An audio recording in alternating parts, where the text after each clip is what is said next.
Manish, welcome back to your study with smart brain. Friends, आज की इस वीडियो में मैं फिर लेके आई हूँ फिजिक्स। तो अगर इसके पहले वाली वीडियो आप लोगों ने नहीं देखी है तो प्लीज़ जाके प्लेलिस्ट में आप लोग देख लीजिएगा। तो आज हम लोग पढ़ने वाले हैं दाव, वायुमंडलीय दाव, उत्प्लावन बल एवं उत्प्लावकता, वायुमंडलीय दाव, घनत्व, पृष्ठ तनाव, ससंजयक एवं असंजयक बल, श्यानता, बर्नौली प्रमेय, प्रत्यास्थता, सरल आवर्त गति, केशिकत्व। तो चलिए पढ़ते हैं। ये वन लाइन रिवीजन है। तो चलिए, दाव किसी वस्तु के एकांक क्षेत्रफल पर लगने वाला बल कहलाता है क्या? तो दाव कहलाता है। दाव का ऐसा मात्रक होता है आपको न्यूटन मीटर स्क्वायर, जिसे पास्कल भी कहा जाता है। पास्कल बराबर होता है न्यूटन मीटर स्क्वायर का। दाव की बीमा होती है ml-1 और t-2 पावर। दाव निर्भर करता है किस पे? तो क्षेत्रफल पर निर्भर करता है। क्षेत्रफल कम होने पर दाव अधिक लगता है। दाव बढ़ने पर बर्फ का गलनांक क्या होता है? तो ये घट जाता है। बर्फ के दो टुकड़े को आपस में दबाने पर आपस में चिपक जाते हैं। क्यों चिपकते हैं? क्योंकि दाव अधिक होने से बर्फ का गलनांक घटता है। द्रवों का क्वथनांक दाव बढ़ने पर बढ़ता है।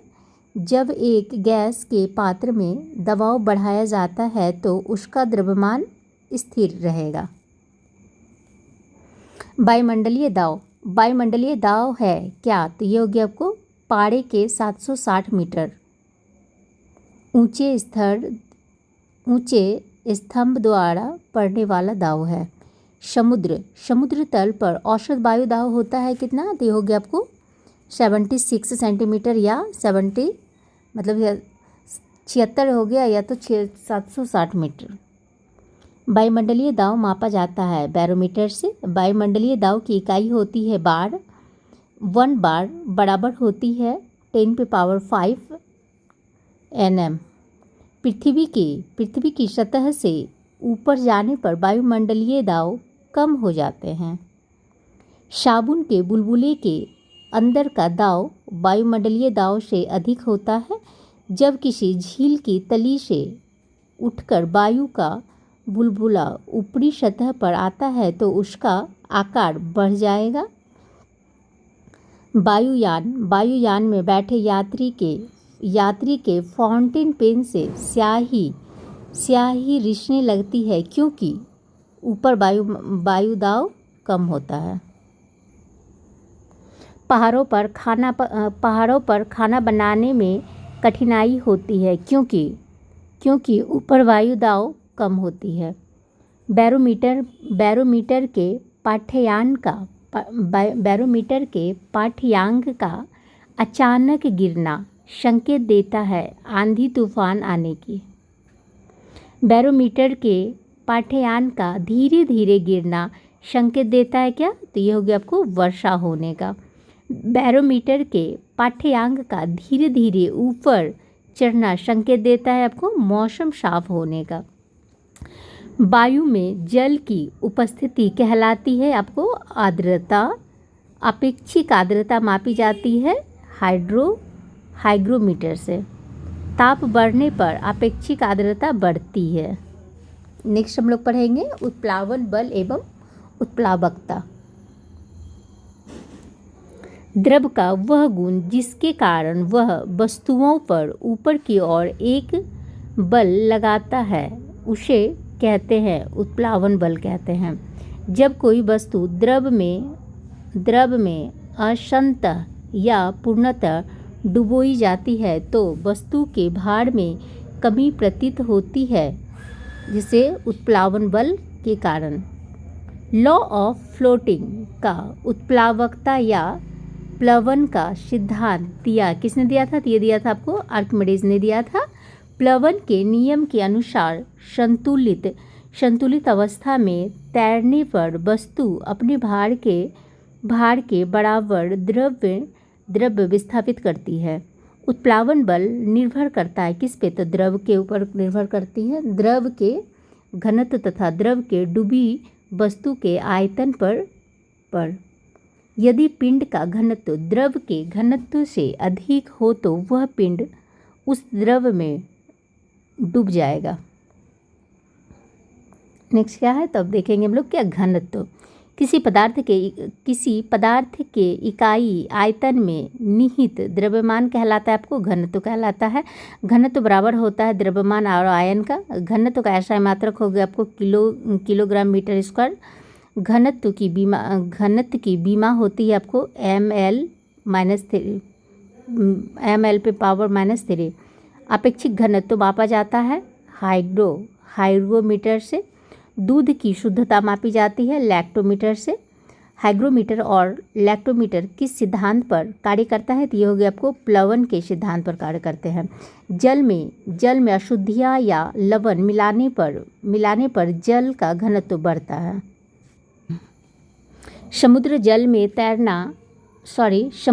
में तैरना आसान होता है क्योंकि समुद्री जल का घनत्व अधिक होता है, इसलिए तैरना आसान होता है। हीरा का अपेक्षिक घनत्व तथा अपवर्तनांक होता है, कितना होता है? ये क्रमशः 3.52 और 2.417। जब बर्फ शुद्ध जल में तैरती है तो उसका कितना भाग पानी के ऊपर रहता है? तो ये हो गया 1/10। पानी से भरे गिलास में बर्फ का टुकड़ा तैर रहा है। टुकड़े के पूरा पिघल जाने पर पानी का तल अपरिवर्तित रहेगा। नमक के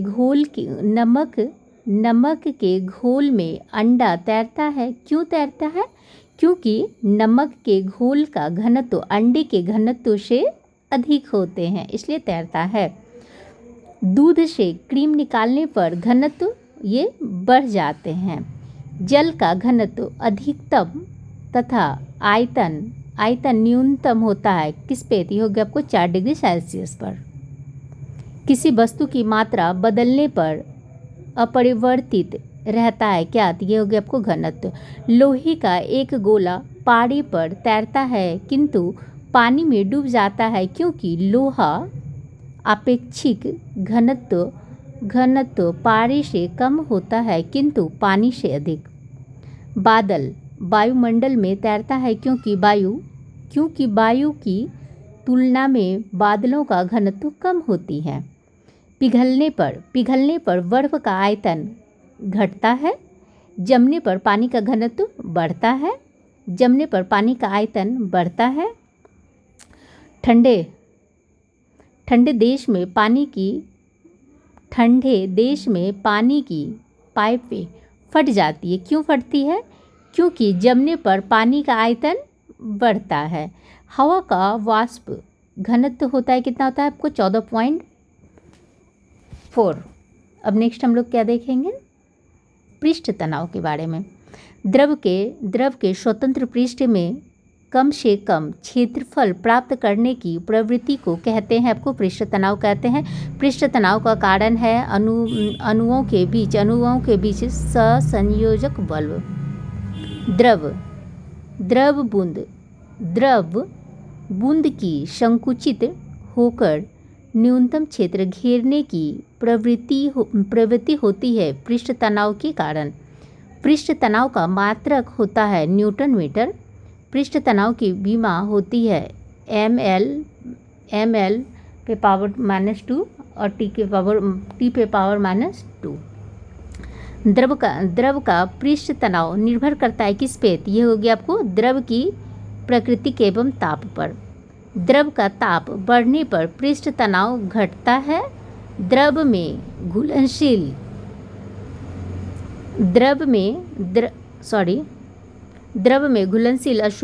अशुद्ध या नमक मिलाने पर द्रव का पृष्ठ तनाव बढ़ता है। अपमार्जक साबुन डिटर्जेंट मिलाने से जल का पृष्ठ तनाव कम हो जाता है। वर्षा की बूंद गोलाकार होती है पृष्ठ तनाव के कारण। लोहे की सुई पानी की सतह पर किस कारण तैरती है? तो ये पृष्ठ तनाव के कारण ही तैरती है। पानी से निकालने पर शेविंग ब्रश के बाल आपस में चिपक जाते हैं। क्यों? तो ये हो गया आपको पृष्ठ तनाव के कारण। गड्ढे में भरे पानी पर मिट्टी का तेल छिड़कने पर मच्छर मर जाता है। क्यों? तो ये पृष्ठ तनाव कम होने से उसके लार्वा जल में डूबकर मर जाते हैं। समुद्र में लहरों को शांत करने के लिए तेल क्यों गिराया जाता है? पृष्ठ तनाव को कम करने के लिए। तेल जल के पृष्ठ पर फैल जाती है क्योंकि तेल का पृष्ठ तनाव जल से कम होता है। संसंजक एवं आसंजक बल। अब देखते एक ही पदार्थ के अणुओं के मध्य लगने वाला आकर्षक बल होता है। क्या होता है? तो ये हो गया आपको सहसंयोजक बल होता है। दो भिन्न पदार्थों के अणुओं के मध्य लगने वाला आकर्षक बल होता है असंजक बल होता है। द्रव में पृष्ठ तनाव होता है द्रव के अणुओं के बीच सहसंयोजक बल के कारण। जल किसी वस्तु को भिगोता है असंजक बल के कारण। ब्लैक बोर्ड पर चॉक से लिखने पर अक्षर उभर कर आते हैं असंजक बल के कारण। जब कोई नाव नदी से सागर में घुसता है तो वह कुछ ऊपर की ओर उठ जाता है। केशिकत्व। खोखली नली जिसकी त्रिज्या बहुत कम तथा एक समान होती है कहलाती है आपको केश नली में द्रव के ऊपर चढ़ने या नीचे दबने की घटना कहलाती है आपको केशिकत्व। लैंप की बत्ती में तेल ऊपर चढ़ता है केशिकत्व के कारण। ब्लॉटिंग पेपर स्याही को शीघ्र सोख लेता है केशिकत्व के कारण। फाउंटेन पेन किस सिद्धांत पर कार्य करता है? ये हो गया आपको केशिका क्रिया पर। पौधों की जड़ों से पर्णपत्तियों की ओर जल बढ़ने का कारण है हो गया आपको केशिकात्व। अब हम लोग देखते हैं क्या? श्यानता। द्रव का वह गुण जिसके कारण वह अपनी विभिन्न परतों में होने वाली अपेक्षित गति का विरोध करता है कहलाता है वो श्यानता कहलाता है। श्यानता गुण है किस चीज़ का? तो ये हो गया आपको केवल द्रव्यों तथा गैसों का। द्रव्यों की तुलना में गैसों की श्यानता कम होती है। एक आदर्श तरल की श्यानता होती है 0 होती है। ताप बढ़ने पर द्रव की श्यानता घटती है और ताप बढ़ने पर गैस की श्यानता बढ़ती है। श्यानता की ऐसा इकाई होती है आपको पॉइंट। श्यानता गुणांक की बीमा है ml माइनस पावर ml पे पावर 1 और t पे पावर 1। किसी तरल की श्यानता का मापन किया जाता है किससे? ये हो गया आपको बिस्कोमीटर से। जल से भरी बाल्टी को हिलाकर छोड़ देने पर कुछ समय पश्चात जल अपने आप स्थिर हो जाता है श्यानता के कारण। अब हम लोग देखते हैं प्रत्यास्था। जब किसी पिंड पर बाहरी बल लगाया जाता है तो उसका आकार और आकृति दोनों ही बदल जाता है तथा जैसे ही बल हटाया जाता है वह अपने पूर्ववर्त स्थिति में आने का प्रयास करता है। पिंड का यह गुण कहलाता है आपको प्रत्यास्था। एकांक क्षेत्रफल लगने वाला बल कहलाता है आपको प्रतिबल। प्रतिबल का मात्रक होता है न्यूटन मीटर स्क्वायर या पास्कल। प्रतिबल के परिमाण स्वरूप वस्तु के आकार में परिवर्तन कहलाता है आपको विकृति। प्रतिबल और विकृति का अनुपात कहलाता है यंग प्रत्यास्था गुणांक। प्रत्यास्था गुणांक का एसआई मात्रक होता है न्यूटन मीटर स्क्वायर या पास्कल। सर्वाधिक प्रत्यास्था पदार्थ है क्वार्टज। हुक के नियमानुसार प्रत्यास्था की सीमा में उत्पन्न विकृति उस पर लगाए गए प्रतिबल के अनुक्रमानुपाती होते हैं। हुक का नियम है प्रतिबल विकृति ई। कमानीदार तुला किसके सिद्धांत पर कार्य करता है? तो यह करता है आपको हुक का नियम। अब हम लोग देखते हैं बर्नौली का प्रमेय। बर्नौली प्रमेय के अनुसार जिस स्थान पर द्रव का वेग अधिक होता है वह दाव कम हो जाती है। बर्नौली प्रमेय किसके संरक्षण के बारे में बताता है? तो ये बताता है आपको द्रव चालित दाव के बारे में। बर्नौली प्रमेय के अनुसार गहरा जल शांत बहता है। नेक्स्ट क्या है? तो आंधी आने पर छप्पर उड़ जाना किस सिद्धांत पर आधारित है? तो ये हो गया आपको बर्नौली के सिद्धांत पर। छप्पर उड़ जाता है बर्नौली के सिद्धांत पर।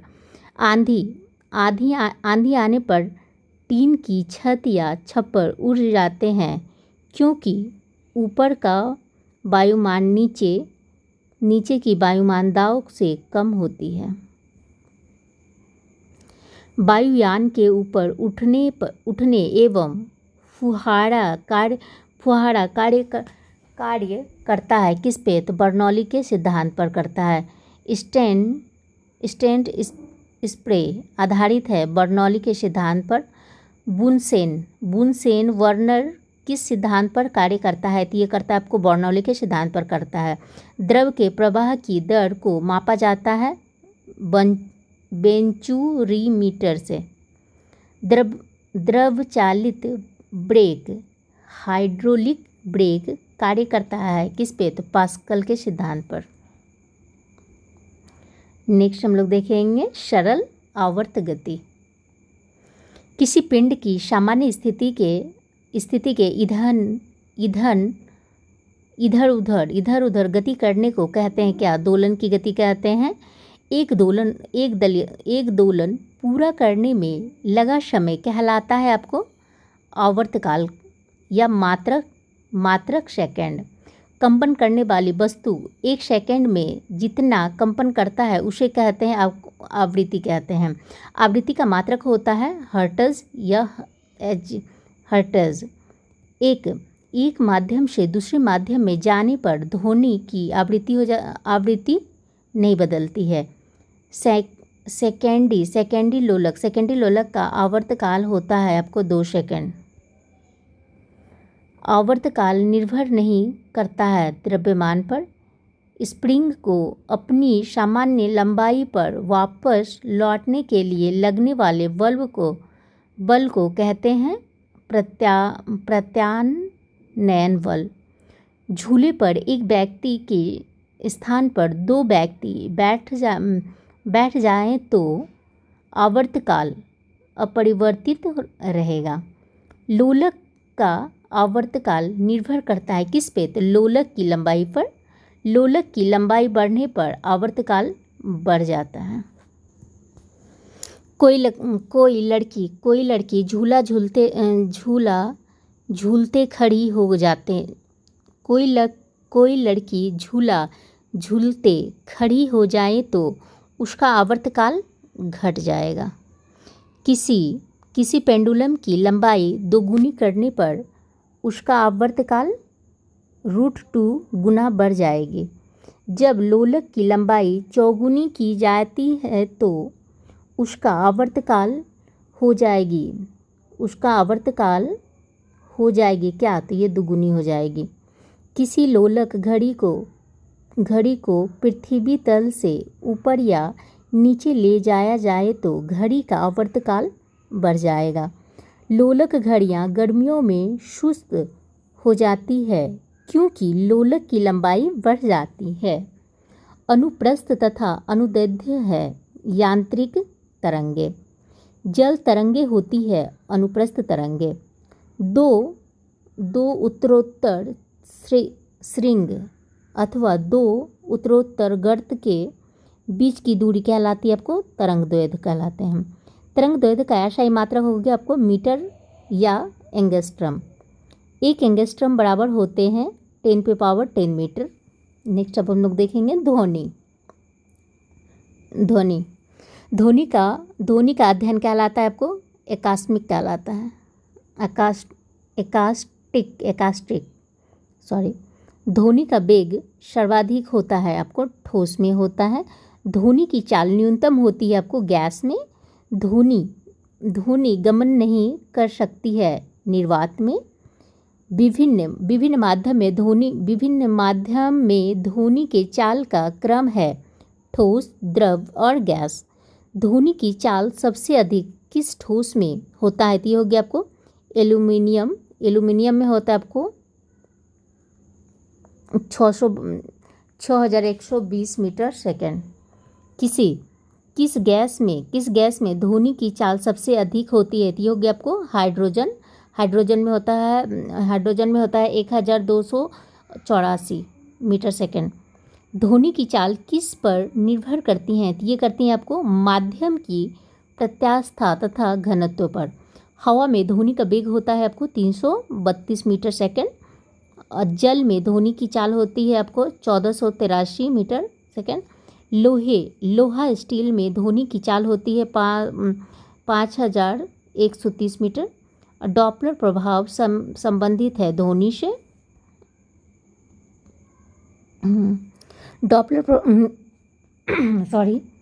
डॉपलर प्रभाव के अनुसार जब किसी ध्वनि स्रोत और श्रोता के बीच अपेक्षित गति होती है तो श्रोता को ध्वनि स्रोत की वास्तविक आवृत्ति बदलती हुई प्रतीत होती है। पास आती हुई रेलगाड़ी की सीटी को आवृत्ति बढ़ाती जाती है। किससे, तो ये डॉपलर प्रभाव के कारण।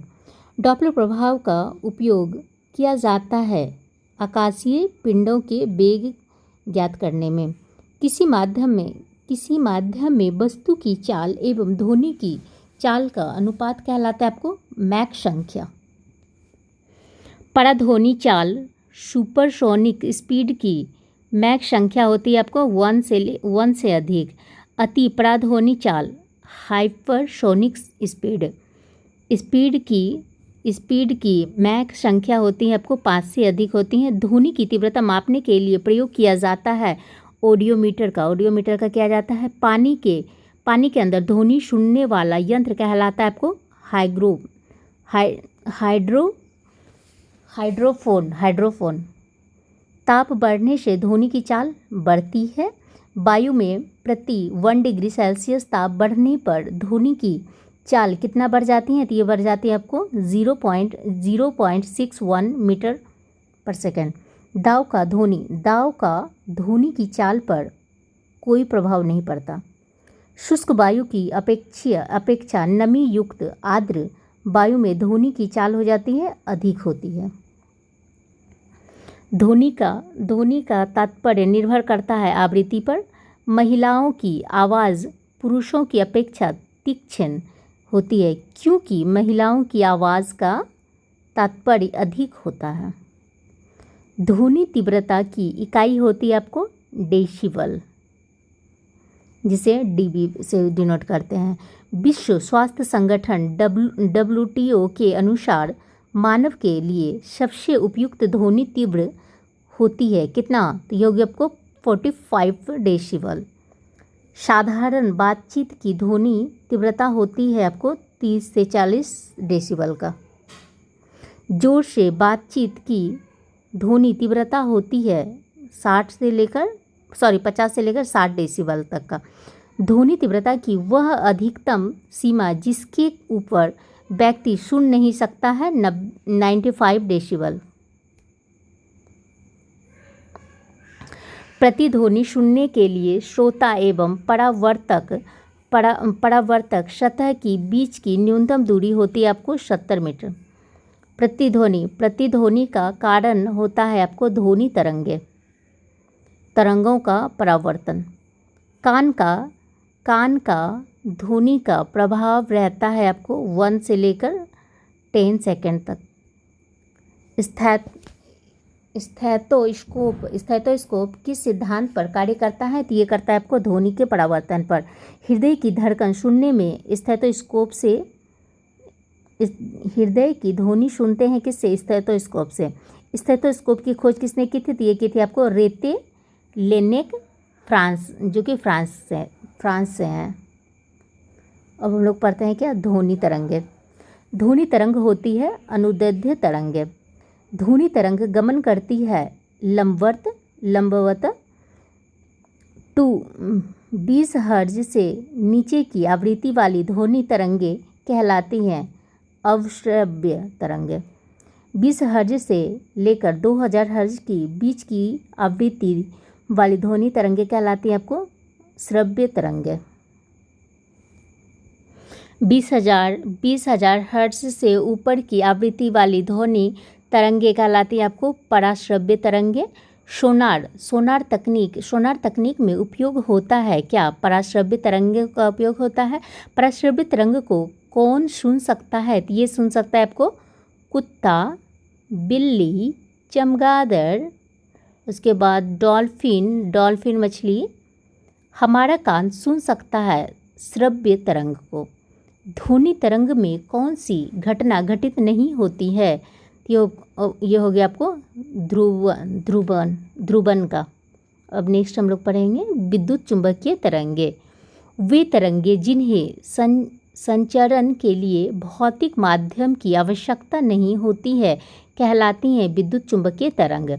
विद्युत चुंबकीय तरंग की अवधारणा किसके द्वारा प्रस्तुत की गई थी? तो ये की गई थी आपको मैक्सवेल के द्वारा। विद्युत चुंबकीय तरंगे होती हैं अनुप्रस्थ तरंगे।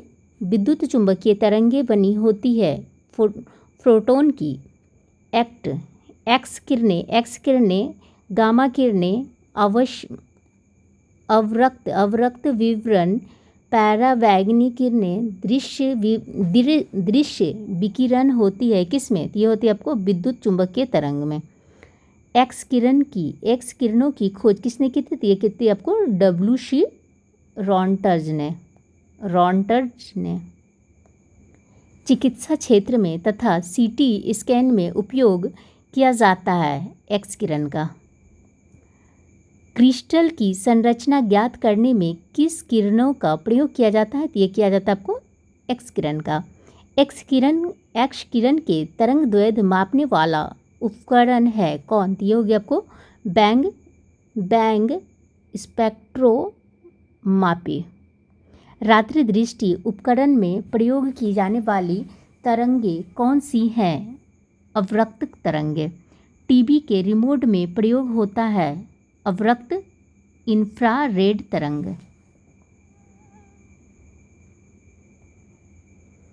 अवरक्त विकिरण की खोज किसने की थी? तो ये की थी आपको विलियम हार्शेल ने। जल शोधन में कीटाणुओं को नष्ट करने में उपयोग होता है पराबैंगनी किरण का। पराबैंगनी किरण की खोज जोहान रिटेन ने की थी। सौर तंत्र से बाहर उत्पन्न हुई उच्च ऊर्जा विकिरण कहलाती है आपको कॉस्मिक किरण। कॉस्मिक किरण होती है आवेशित कण। दृश्य किरणों की खोज न्यूटन ने की थी। दीर्घ रेडियो तरंगों की खोज किसने की थी? तो ये की थी आपको मार्कोनी ने की थी। दीर्घ रेडियो तरंगे वायुमंडल के किस परत से परावर्तित होती हैं? तो ये हो गया आपको आयनमंडल से। प्रकाश तरंगे तथा रेडियो तरंग होती है किसमें? तो ये हो गया आपको विद्युत चुंबकीय तरंग में। सेलुलर फोनो रेडियो और टीवी में सूचना प्रसारण में उपयोग होता है क्या? तो ये हो गया आपको रेडियो तरंगों का। रडार शत्रु के वायुयानों का पता लगाने के लिए प्रयोग करता है किस चीज़ का? तो ये हो गया आपको रेडियो तरंगों का। MRI मशीन में किस तरंग का प्रयोग किया जाता है? तो ये कहा जाता है आपको चुंबकीय तरंग का किया जाता है। हृदय के कंपन से कौन सी तरंगे उत्पन्न होती हैं? तो ये हो गया आपको अपश्रव्य तरंगे। कीड़ों को घरों से दूर भगाने के लिए प्रयोग में लाया जाता है अल्ट्रासोनिक तरंग।